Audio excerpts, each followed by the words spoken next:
Hello, Trinity family. This is the first episode, in hope of many episodes, of the TCS teachers getting together and doing what we do best talking. And when I decided who I wanted to talk to first, I really only had one choice. Now, I teach middle school, and what happens as kids move up the grade levels, I always ask them, what are your favorite experiences from elementary school? And inevitably, they come back to third grade. And one of the reasons they come back to third grade is Miss Thompson, Michelle Thompson. We're going to use first names today. And I had a great opportunity to get to know Michelle a little better this year because she was one of my daughter's teachers. And she lived up to the hype. And so I'm sitting down today to talk to Michelle just about why she teaches, what she loves about teaching, and most importantly, how she's going to spend her summer vacation. So sit back, relax, and get to know Michelle Thompson a little bit better.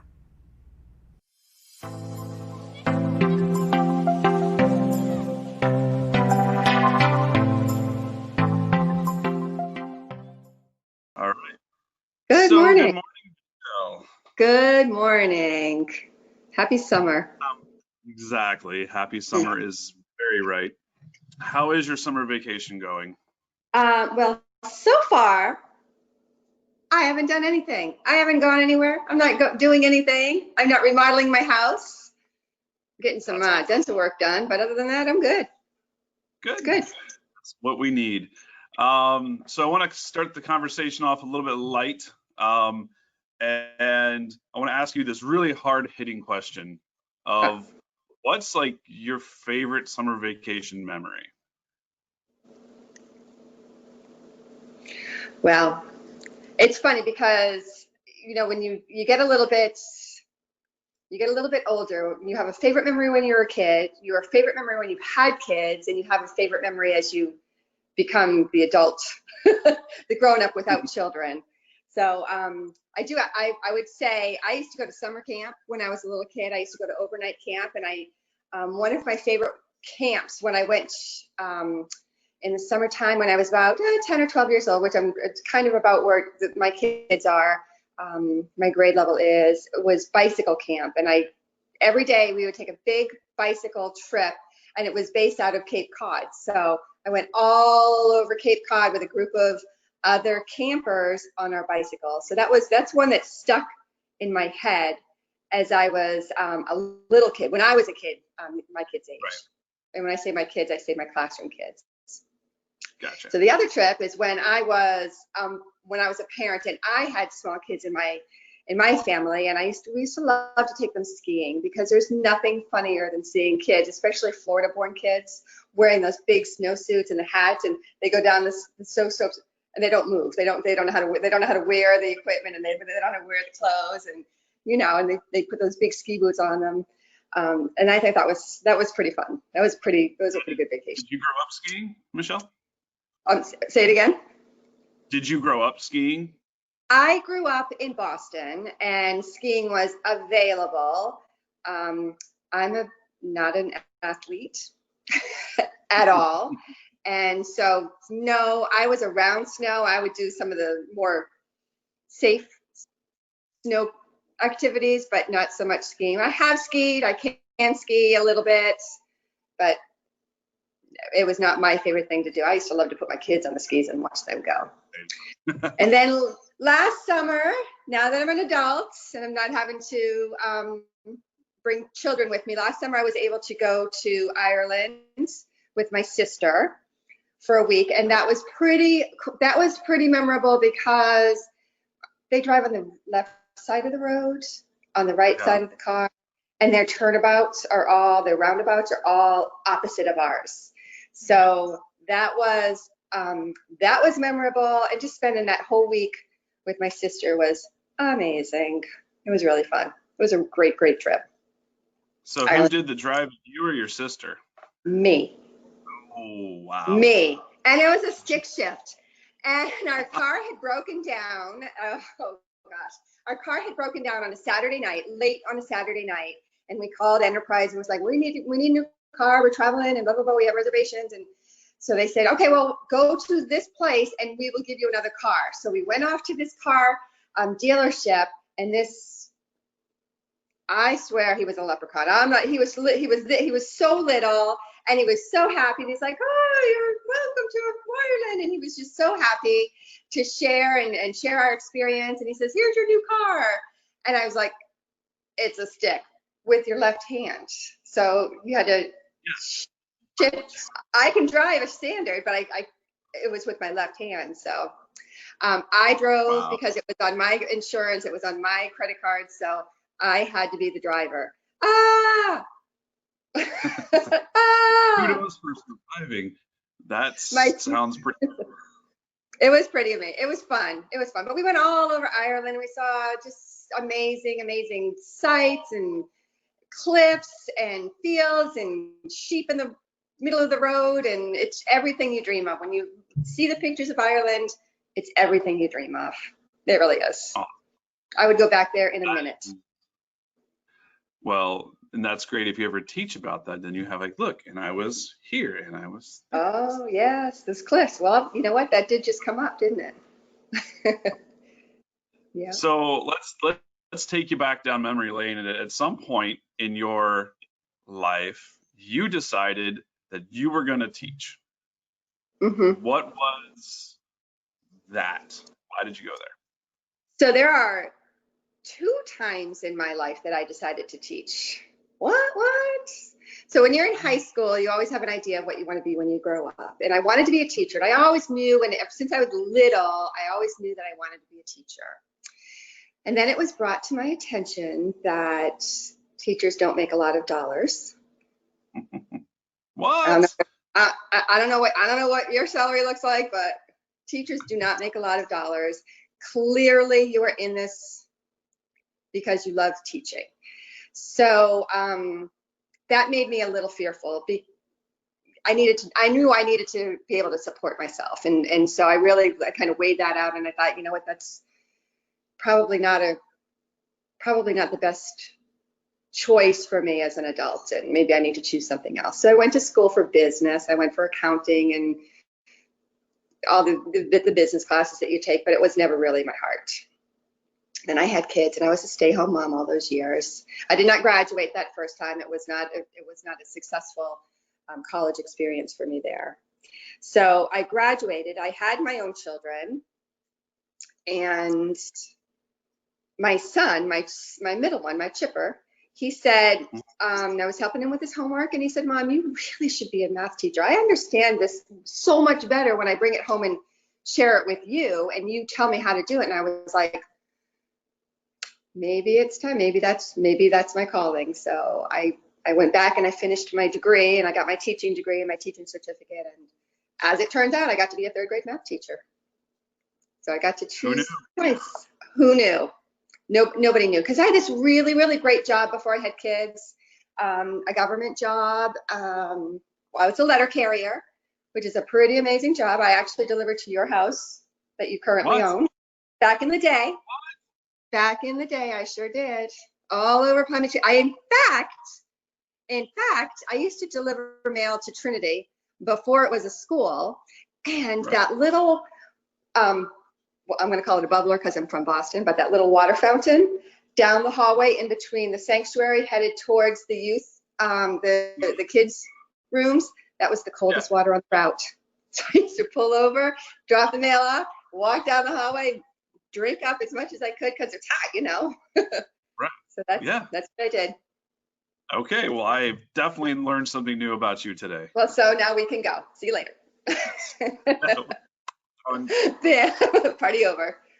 Exactly. Mm-hmm. That's great. So to take it back to teaching for a second, we had to overcome a lot of obstacles this year towards the end. It was crazy. Mm-hmm. And is there anything that surprised you in a good way about when we went to virtual learning? Surprised me in a good way? In a good way. Well, I don't want to hear the bad stuff. I'm not gonna. So, what surprised me in a good way are the children who in the classroom were more quiet and were more, I had to I don't want to say hold hands, but I had to really be like really specific as I need you to do this. I need you to turn it in here. And when you're done with this, I need you to do, I didn't have to, and I'm going to use hold hands, but that's not the right word for it. I didn't have to, some kids just rose to the occasion. Surprisingly, some kids rose to the occasion. Like the ones that I thought, oh boy, this is going to be a problem for, and I always say Invisible Bobby. In my class, I always have an Invisible Bobby student. I said, Invisible Bobby's going to be a hot mess when this is done. But you know what? Invisible Bobby, he was amazing. Amazing. Some of the kids that I thought were going to be like lost, stepped up, ran with it. And I think we saw that across a lot of the grade levels as well.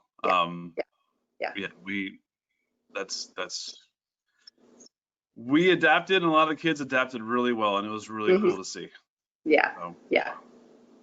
So we've got to get through this summer, and as a teacher, we know that summer is very important for kids. Now, as a parent, and you've been parent in the summer, I am currently parent in the summer. We know it's kind of hard sometimes to get our kids to sit down and read that book or to get online and do some activities. But in your head, Michelle, why is summer a valuable commodity for students in the learning process?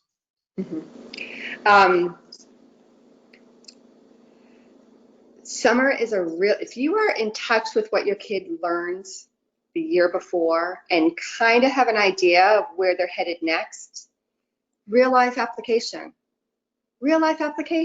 Take that map out. I know we're probably not many of us are planning a trip right now, but involve them in the plans. Like how many miles is it? And if it's, $2.09 a mile, go ahead and multiply that out. What's our gas going to cost? And maybe we can get 10 miles, just plan that whole thing out. If they're doing multiplication, it's everywhere. I mean, multiplication is everywhere. Arrays are everywhere. Just point them out and just be aware of what, just sort of be aware of what they've done and where they're maybe, because you kind of have an idea. If you're doing multiplication of 2-digit numbers now, you're going to move into 3-digit numbers next. Just involve them in the conversations. Okay. And that's actually one of the things I appreciated about not so much this year, but like in years gone by, I seem to always encounter you in the hallways as you're walking your class through the hallways and be like, hey, there's a number and there's a number. Oh. What's that multiplied? You're just always walking them around and showing them where math shows up. And I thought that was the coolest thing. Thank you. Thank you. I think that's why teachers are so tired, because they're always on. They're always on. Yeah. And the first year I taught at Trinity, I was over where Miss Morissette is now, and I just loved the first time I heard you guys go into lunch, and it was the thank you God for giving us food. Like Thompson was releasing her children to lunch because there was some sort of now you can eat. Yeah, that's right. So I have these 2 3-year-old twins. I have this set of twins in my family. They're 3 years old, and they'll visit and they'll sit down and have dinner or lunch or whatever, and it's right, and they laugh and they think it's just so funny that they're 3 and they're starting with their arms, and they know amen and hallelujah, and it's just fun. It starts fun and then it grows into something way cooler, because I didn't tell you this, but one of the things that we do at our house when we have the opportunity to sit down and have dinner together, Tracy and I don't pray. We let Caitlin pray. And it started off as the joke prayers, but is gradually morphed into a much more just serious, regimented, we're praying for actual things. So I really appreciate it about what you guys are doing in 3rd grade. And it goes, a lot of the different grade levels do that too. But in my heart, that was my first experience. I was like, awesome. That's good. When they, in third grade, I was talking to another teacher about this today. 3rd grade's tricky because it's a lot, it's this first, I like to say it's the second quarter of their education. K1 and 2, 3, 4, and 5, 6, 7, Right. This is the first step in their second quarter of their education. Oh, look, there's another math fact. Quarters. It's all But right. so this is when they start learning to pray, not just for, the video game that they want and that they want physical material things, but I asked them to go one step deeper. Mhm. Pray that the lady down the street doesn't feel so lonesome because her kids haven't come and visited her, and that's not me. There's older people in the neighborhood, and you see them, and they're you just pray for other people that they're that they're okay, or whatever it is. Just go deeper than that. I want a video game, or I need a whatever they like, whatever those kids Well, like. that is whatever you did stuck with my kid, so that's Good. works for me. And she's getting Well, it all around. You know what? You can't just send your kid to school and it's they're going to get everything they need. You have to, when you get on the way home. You know what? How's Bobby doing today? There's Bobby again. And I know that the kid who likes to skateboard, and I know the kid that likes to do hair or whatever it is that they like to do, and now that's something for me to hold on to and go with. So anyway, that's that. awesome. Well, Michelle, thank you for your time today. Really appreciate it. I hope your 10 summer minutes already? I don't know. I don't have a timer, but it feels these things fly by. Once you start and you just start talking, it just goes. Yeah. So you know what? I think this is a great thing because I don't even know you that well. So let me ask you this, Mr. Daling. Your favorite. Now you are a parent of kids currently. What is your favorite vacay? Well, let me say this. I'll use your mode. As a child, vacation. Every year, my dad took 2 weeks off of work, and we went and visited family up to Delaware first, then over to Ohio. And the coolest part as a young kid was in Ohio. Every year, we went to Cedar Point Amusement Park, America's roller coaster, and that was that was fantastic. So that was a yearly tradition that we did. Okay.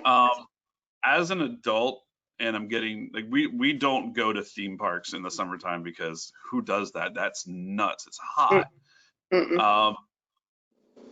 But I have started going. Just this past year, I went to the summer camp, which is represented behind me, Warren Willis Summer Camp, which is closed this year, which is really sad because this would have been Caitlin's first year going. Last year, I went as a volunteer, and watching the students engage in the process at camp was just really cool. Isn't it amazing? It's amazing when I see like your little ones coming up behind Caitlin. I'm like, I remember Caitlin when she was that big.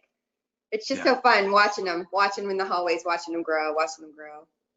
Yeah, so that's just seeing whatever my kids do, just seeing them grow is really the highlight of the summer. It's so fun. I'm so grateful that I get to be in kids' lives, and I have kids in my life still, because it's way more fun that way. It way is. more fun, right? It's definitely. Yeah, I concur. Well, again, thank you so much for this, for being my guinea pig on this thing. You're first. So wait, maybe you should get with me at the end and do it again. Do it right. Do it different. We'll catch you at the end of summer. You'll just be crying like, no. I don't want to go back. I'm tired. I haven't done a thing all summer. That's how it goes. Well, all right, John. Have a summer and lovely day. I'll see you soon. You too. All right, okay. Bye.